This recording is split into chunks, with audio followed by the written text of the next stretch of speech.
রানা চুদলিংপং, তুমি যে আইছো না আমাদের সাথে, আমরা যে কত একটা চিল করছি, এই যে আমাদের যে হোটেলটা ছিল এটার মতো, মানে শ্রীমঙ্গলে এর মতো তার থেকে ভালো কোনো রিসোর্টই হয় না। তারপর হচ্ছে আমরা যে একটা অ্যাডভেঞ্চার নিয়ে লাউসেরার ভিতর দিয়ে প্লেসটা দেখ। আমরা তারপর হচ্ছে এই যে গলফ মাঠে যে আসছি আমাদের, হ্যাঁ, তো এই যে ফিলগুলা তোর তো শালা 14 জন মেয়ে গেলা পাবি না রে। তুই যদি আর 5টা বিয়ে করিস, যদি এই 10 বার ফুলসজ্জা করিস, তারপরে এই মজা পাবি না, বুঝছিস? তো এখানে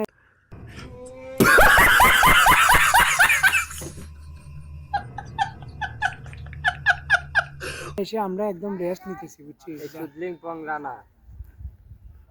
এটা গ্রুপে দিস।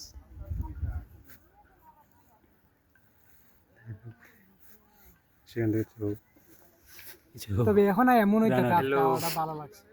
হে বন্ধু, তুই কেমন আছিস? আমরা কোথায় এসেছি জানিস? এটা হচ্ছে গল্ফ মাঠ। এনজয় থাকতে আইতাম, গল্ফ। শরীরটা